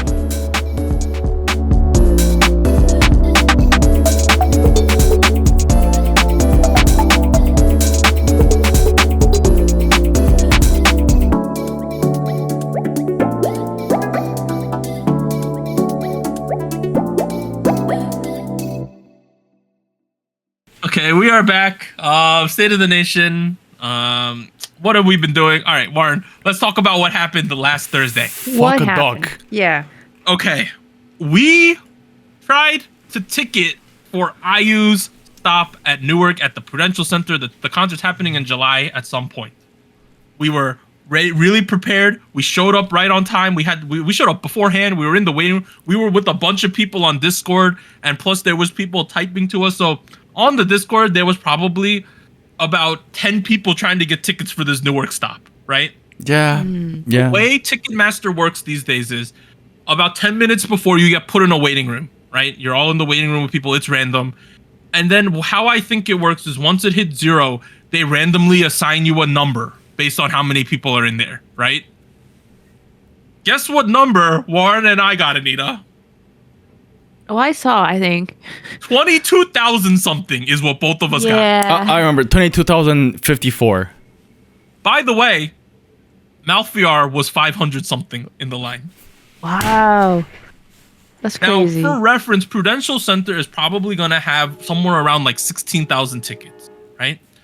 So you got to think everyone's going to buy on average maybe 2 to 3 tickets on average, right? People are probably buying 2 or 4 tickets a person, right? So let's say they're trying to buy three tickets each on average. That means unless you're a top 6,000 people, you're probably not getting tickets, right? So we thought we were really effed. And honestly, we were pretty effed. We had honestly considered just logging off and saying we're done. This was how it looked when I got in. It was do you see where it's blue, Anita? I don't. Yeah, that's the amount of tickets left. So we thought we were really effed. But what Warren was talking to us in the Discord. I was there. Max the mod was there. He's from England, so he's not going. He's not going to this anyway. But he was chilling. We were all talking. Yeah. And we had a couple people there. And then Warren had to leave to go to a business thing, right? To my day job, yeah. Day job. And then meanwhile, we had to wait like another 20 minutes before we would get through the line. We waited like 30 minutes to get through the line or something, Anita, right? While I'm waiting there, couple people like Malfair was 500 and got tickets. And he's like, oh, I didn't know you guys were that far back. I would have bought you some. Well, no shit, Malfair. You should have bought us tickets. Right? But Yeah, so that happened. And then someone else said, hey, Doug, I know you're pretty effed, but if you zoom in, sometimes the tickets people fail to check out re-pop up because it's a bot or they didn't have their credit card info in time or whatever. Oh. I was like, oh shit, it's not over yet. So I waited through. I got the line. Warren got into the ticket screen, that stadium screen, and he's like, dude, there's no tickets. We're done, right? I get into the line. I'm sitting there. I'm like, I'm going to wait here 30 minutes to see if any shit pops up. Maybe they're releasing them in waves. Maybe people will fail to check out. All of a sudden, I notice, Anita, once every couple minutes, maybe 1 or 2 circles becomes blue. Nice. So I start playing whack-a-mole on the screen. I click the button. I see the button. I check my reaction speed. I click it. I try to check out. It fails about 8 times. I try 8 dots. They all fail. God. The 9th one, it processes. Damn. And I buy the ticket. So I went from 22,000th in line and I got tickets. I will send Warren a screenshot. Let me log into my Ticketmaster real quick. And I will show you guys where I'm sitting. I won't dox my exact seat, but I'll show you where I'm sitting on the seating chart. Area-wise. Yeah. But look So at the tickets I ended up getting, they say that they're view obstructed, but I looked at other concert examples, and I don't think they're that view obstructed, to be honest. Well, that's not bad. That's pretty I good. got those seats, and it was with fees. Warren, so bring up the picture that I sent in the Discord. Yeah. And I paid only $250 after fees. That's not terrible. That's not bad. So I'm somewhere in that region, and I got a ticket, and I'm going to see IU, and Warren got completely skunked. They are reselling at about $400 right now. 450, something like that. Before fees.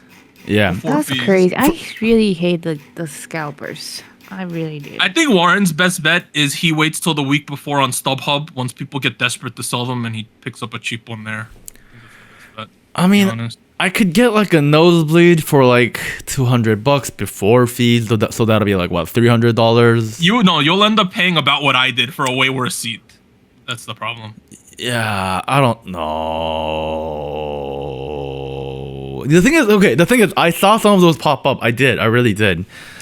It's just, by the time I was out of my business meeting, it was very much like, oh, okay, there's like 3 popping up once every millennia. So hey, life's all right. Could be worse. Hey, for reference, I'm gonna send you one more picture, Warren, to bring up on the screen. This is about where I'm sitting, only 2 rows ahead of me, and this was for the ATEEZ concert. That's a good ass seat, yo. That's a good seat. You're not obstructed. That's what I said. So even I looked up I went on the website view from my seat, which shows like all the like different pictures people are saying. Even the most obstructed one I found is not bad. This is from someone who went to Justin Timberlake. The stage was more forward, but that's not even that bad. It's like almost like you have a little background image. Right? So, that's not even that bad. You have like a little bit of a behind the scenes view. I'm chilling, I think. Okay. Yeah, you lucky bastard. There's still hope, Warren, okay? You can still... No, he can still go. He's just going to have to pay a premium. That's the problem. That so sucks. We had people in our Discord who gave up on the Ticketmaster and instantly bought from StubHub and paid a lot to get seats. We had that. We had other people saying they play whack-a-mole, but it feels like we're gonna have a meetup before the concert. Well, Warren could come to that regardless of who's coming or not to the concert. You know, if I show up, like, I'll be happy to meet everybody, but at the same time, it'll be so much fucking FOMO, like. Because we're saying, oh, Warren, bye. We gotta go to Penn Station to get on a train. I gotta go fucking back home. We'll say bye. Oh man, I mean, also it would suck because the concert's at 7, so we're gonna have to eat lunch pretty early just so we get all the transfers. So we're probably gonna eat at 4. So Warren's gonna have to get off of work early to just not go to the concert. Think about that if you do that, right? Like, because it's on a Monday. This one. It's on a Monday? On a Monday. Yeah, we'll have to figure out how you record that week. Crazy. Yeah. But and then I heard the New Jersey line got to like 40,000. And then the LA line, which it's not even at a football stadium, again, it's at a smaller stadium, got to 70,000, the line. Oh, Jesus. So people are saying that Chungha's management IU's management really underestimated the amount of people that wanted to go to this, and they could have booked bigger venues. Honestly, like, I think so. The thing is, like, I'm not logging to Twitter here. The thing is, like, all of my friends who like K-pop wanted to go, even if they're not big IU fans. Yeah. All of my normie Korean kids friends wanted to go. All of my normie Korean American Asian American friends wanted to go. Literally every IRL friend group I'm in was like, oh yeah, IU's ticketing next week, right? We should probably try it. Yeah, we should. Some of them are like logging in like an hour after the fucking thing opened. They were like, oh, you guys think, guys, the tickets line's not too long. I think I can get it. I was like, buddy, no, there's no hope. Hope is dead. I was the only IRL person you knew who got tickets. Two of my other friends got a StubHub tickets. And he's like, I'm the only person you know who paid face value. Yeah, you piece of shit. And I was after you in the line.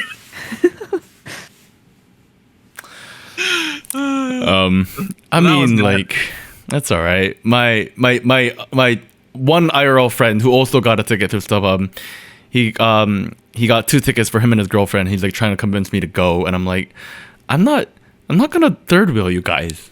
Guys, She said, "I'm not your girlfriend." hey, would you also buy my ticket? All right. Look. Hey, all for me, as I've been a giant IU fan for a hot second, it's like this is a once in a lifetime thing. This is the first time she's performed in the United States since she's performed at KCON 2014 somewhere, apparently. Oh, Yeah. 10 years. Yeah, I mean, it's fine. It's fine. It's just IU. I'm not a big IU fan. What? Hey, Warren, once we just wait. We're gonna have the New Jeans tour at some point too. See, but okay, I gotta go to that one. And we might have the XG tour at some point too. I've seen XG already. Ooh. That's true. Well, they were I good. haven't. But, yeah, hey, just want to say, I'm 4 for 4 on K-pop tickets. That's Never been crazy. skunked. This is bullshit. I did VIP for G-Idol, but that one got canceled during COVID. I got BTS at MetLife, but that one got canceled. I did KCON. I got those ones. Yeah. You did. The only show that I went to that actually ever sold out got canceled due to COVID as well. So I don't know. Maybe like, maybe I just have a thing with TikTok. Maybe I'm just bad. I don't know. Oh man. Well, it is what it is. All right. Look. Let's move on. Anita, you wanted to talk about a cultural trend recently, yeah? Oh, is it a cultural trend? There's more of an aesthetic. Pinterest aesthetic? Is that what you want to do it? What you want to call it? No. No? Well, okay. Can It encompasses visual, music, aesthetic. Yeah. How do I read this word, Anita? What Tell the me. What are you guys doing hearing these days? it. Okay, I've been hearing it as fruitager arrow. Oh, really? I've been reading it as fruit tiger arrow. Because it's like it's fruit No. tiger. No. Is I think this it's like the fruitager. Windows 95 Yes. background shit? Yeah. Yes. Okay, there has been an uptick in this. I didn't know it had a name. Right? It's the Windows Vista aesthetic. Yeah, Windows Yeah. Vista. Okay, here's how I went down this rabbit hole though. I knew about this a while back, but I was like, oh, this is interesting. Like, I kind of remember this sound in like Nintendo games and like consoles back in the day. That's how I think of it for nostalgic context, where like the DS, the Wii, that kind of stuff. But recently, there's been an uptick of like musical interpretations of this aesthetic, this concept. And I came upon this remix of New Jeans Super Shy in a way that would position it like if it came out in like the late 2000s, like the fruitager era. All right, what's it called? Era. Who did it? Drop the names. Drop your sources. It's on YouTube. Don't gatekeep. The uploader is untitled.mp3. Here's the link. It basically looks like This one, if you were watching. OMG, but It's the OMG one? uploader. Whatever. Oh, sorry. Yeah. Bro. Super Shy. Okay, what is it called for our audio listeners? Anita, please do tell. Okay. Is it this person? The one I saw, go down. Yeah, it's untitled MP3. Go down. It's that first video, that one. So the collaboration they did with this upload is that they have the musical remix, right? But they also had a visual to go along with it that is very much in this aesthetic. I believe the person who did the visual is different. I think it's No Lun. The credits at No Lun. Yeah, they mention it in the music video. I really like this. I already liked the song to begin with, but it looks like you're watching a CRTV, right, from 2000, and this song comes up on like MTV or some shit, right? That's what it feels like. And it's kind of blurry, and you can't make out everything, but it is. Yeah, low quality, not that much definition, but I think the main selling point to this aesthetic recently has been like the nostalgia of it, right? A lot of kids. They gotta do this concept. They gotta. Yeah, they do. I It feel feels like it fits DDR. them. They should just make the music video shitty quality. So it looks like this. I don't know about that. So but- Ditto, right? So Ditto. That's what they did with Ditto. Even further. We can go further. I don't know. I think if it fit the song really well, the visuals that go along with it are really, really detailed and really try to make it seem like this could have happened in like late 2000s. They need to make the new Jeans track, but instead of selling CDs, sell MP3 players with it on it. Oh, that's people would love that. And nowadays, MP3 players are super cheap. They're essentially just USBs, like more or less. This is true. But oh my god, people would love that. I do feel like it's the natural progression of things, right? So nostalgia as a selling point has been trendy for the past like 2 decades. We were doing 90s, 80s, 70s, then we did Y2K. What's next? Fucking go a little further into the future. It's late 2000s now. You know what I mean? Yeah, it's an extension of the Y2K aesthetic in my head. Obviously, the economy isn't great, which means that nostalgia is going to sell, retro is going to sell. That has like a very good correlation, as people have kind of noted in the past. I didn't know this had anything to do with K-pop, to be honest. The song. Yeah, I mean.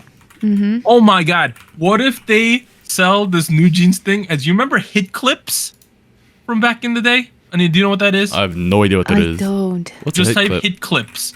They had a promotion at McDonald's. Now go to the images.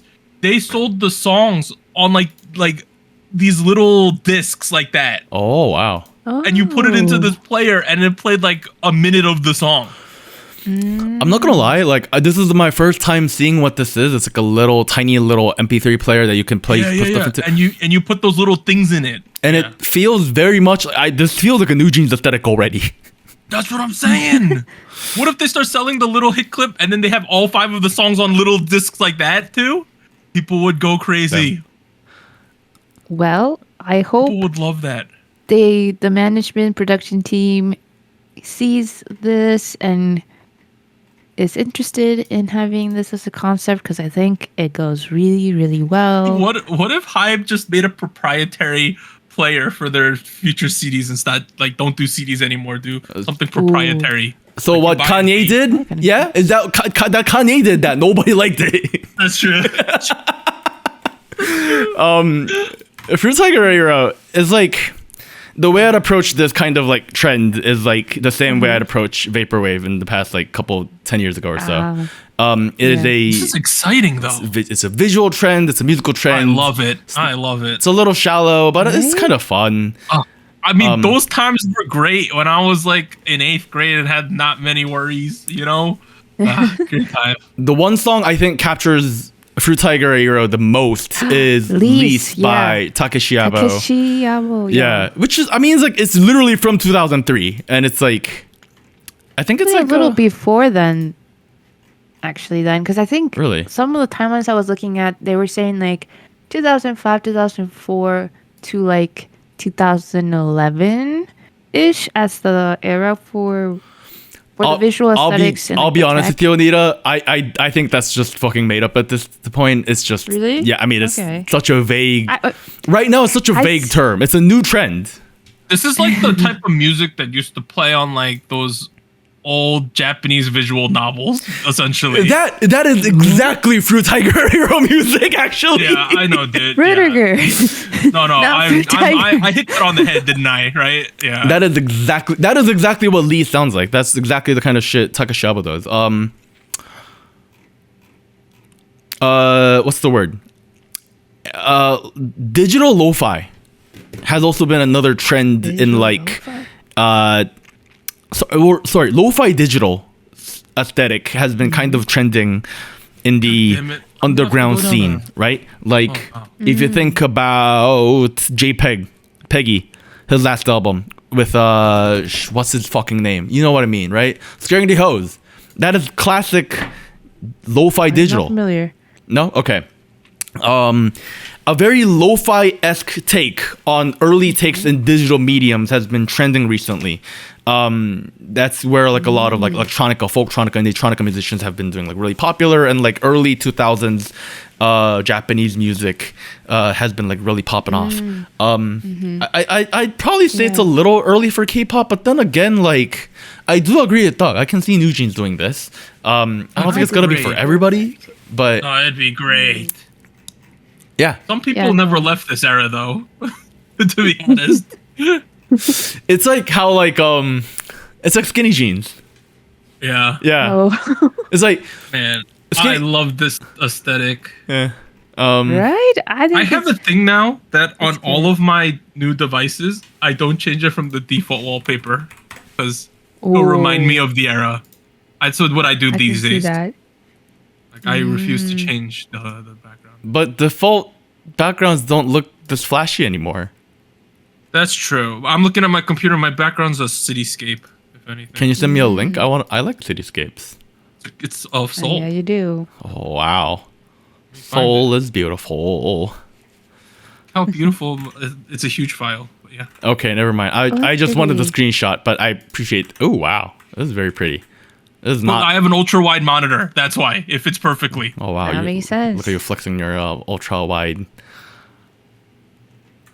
Wow, look at how beautiful the cityscape of Seoul is, and how great the disparity is between rich people and not so rich people. Poor people. Ooh, I love how you can tell because it's yellow here and it's blue here. You know what I mean? LED lighting. Oh man, look how clear it is.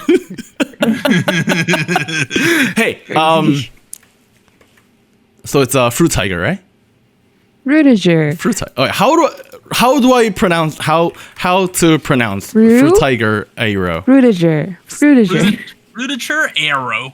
Oh, look.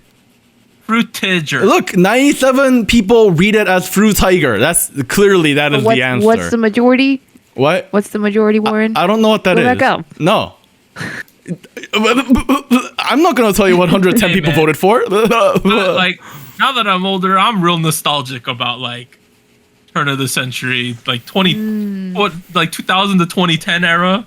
A lot of the stuff it was crazy at the time. Well, we are like, I like to think that we're like a part of the same generation, but like the age gap, this is where it's most noticeable because like my early 2000s memory is like very vague and like let's very put it this way. blurry. I learned how to use floppy disks first at school. I did not. Okay, I did. I started with floppy disk. Why did you not, Anita? I was right when floppy disks were ending and CDs were starting. Oh. My era. Like my first computer class, they taught us both. These are floppy disks. This is a CD. Maybe I didn't learn it in class. Or maybe I remember like second grade I had computer class but that might have been because I was in Korea. Oh, I had computer class in like kindergarten, preschool. Right, yeah. I remember CDs. We were all learning Python back in kindergarten, right? Yeah. Python? Prentai World. Yeah. Anyways, I like it. It's a fun little cultural aesthetic. I have a funny computer story from back in the day. Oh. Interesting. Okay. One time when I had to be like 10 years old, right? Mm-hmm. And I was trying to illegally download. Oh no. I think it was a movie. Oh no. Right? No. No, not that kind of movie. Like Oh, a no. legit movie. Like Spy Kids 2 or still. something. Doug. Oh no. I believe you. Shut up. Let's just say that I was trying to illegally download something. Were there many Japanese women in it? No. No, And okay. something popped up on the screen Okay. that said, "You are in trouble with the government. Oh, We're shit! going to come arrest you." Right? And now that I'm an adult, I know it was complete bullshit. It was ransomware, right? They were trying to get me to pay money so I don't get in trouble, right? Yeah. Yeah. I spent the next 3 weeks thinking I was going to get arrested. Oh no. I was so paranoid for 3 weeks. Hey, that's a long time. I thought I was so... I was like, oh my god, we're not going to be able to go to Six Flags. Oh, that's That's terrible, though. I like. For 3 weeks, I stood in my bedroom and looked out the window for cops. Did you tell anybody? No. Dude, how would you tell anybody at I that point? suffered for 3 weeks, thinking at any point the cops were gonna come bust out my door. We saw you illegally downloading movies. How dare you download Spy Oh Kids? my God. I remember this. I was like thinking, we're not gonna be able to go to Six Flags. Okay, That's your biggest concern. at which point did you realize that About a month later, about a What? month later I suffered for about a month thinking I was gonna get arrested. Jeez. Because you remember back in the day when LimeWire was big, everyone's like, if you download the enough illegal songs, you're gonna get in trouble, even though no one did, right? You only really got in trouble for illegally distributing them, right? But I thought that was gonna be me, that I was gonna be those people who got in trouble with the law. you thought you were gonna be the person, Poster the child. story. For downloading 3 songs, like for downloading Mr. Brightside. That was the first ever song I downloaded on LimeWire, by the way, was Mr. Brightside from The Killers. Yeah, Wow. I remember. I've never I thought used that was LimeWire. going to What's be that like? me. That was going. It was a really early torrent site, more or less. Was it torrenting peer to peer? It was peer to peer, Oh, okay. and everyone used it because they didn't want to pay iTunes for songs, but we all just downloaded MP3s on LimeWire. Hey, look, I get it. I used for shared. But I thought that I was going to get when that shit popped up on my screen. I was like, I'm so fucked. Is LimeWire still around? I don't think so. It I is. don't know. It is your AI-powered content publishing platform, AI? AI, wow. bro. What? You can That buy will change a LimeWire lot. too, bro. This That's is weird. shady as hell. Whoa. Yeah, but oh my god, yeah. Speaking of that, that was so funny. I spent about a month like agonizing. I would look out the window all day, hoping the cops wouldn't show up. Oh. Oh man, Yeah. I don't know. I've done a fair bit of internet piracy in my fair time, but I've never had a scare like that. I think. Trying to think. Yeah, no, I don't think I Yeah, had so a scare Mr. like that. Brightside was released in 2003, right? Yeah. So I was 11. Yeah, when Damn. this happened. Yeah, so I was That's like, oh my crazy. god, I'm like, we're not gonna go to Six Flags. I just remember that thinking that. But we that was ended your up biggest going to concern. Six Flags. We were going to the water park, Hurricane Harbor. It just opened, and I was so looking forward to that. And then I thought I was gonna get arrested beforehand, but I never did. Well, Doug, I'm glad you didn't get arrested for illegally downloading Mr. Brightside. Oh my god. But now that you've told us, I gotta I think the report you, statute man. of limitations is probably up for that. I gotta report you, Doug. I'm sorry. This is. Oh my god! But I'm yeah, doing a civil arrest. That stupid ransomware pop up. It had like American Eagle logos on it. And shit. hell. Like It it looked looked legit. legit. For a 12-year-old, I thought they knew. They're like, they know where we live. So this has been SojuTalk, your weekly shot of K-pop. Yeah, we can end here. Anita's got to leave in like 5 minutes anyway. Oh, yeah, I gotta bounce. Lesson of the day: don't download illegal songs. You said songs, not movies. Yeah. It just reminded me because that was definitely during the Windows Vista era. That's how we got here. That's true. Go check out Fruit Tiger era remixes No. of New Jeans and the and Takeshi Yabo's Lease. And then if you're selling your IU tickets, let me know. For cheap. For cheap only. Or Yeah, no. yeah. For face value, please. No scalpers. I'll give you a couple extra dollars as premium. But I'm not rich, I'll be honest with you. Yeah, so if you're coming to the US tour and you might want to come to the meetup we might do, there is a channel that you could join on our Discord Yeah. that we started. It's a thread. It's called IU Newark. So yeah. Nice. All right. We'll see you guys next week, everyone. Bye. Bye-bye.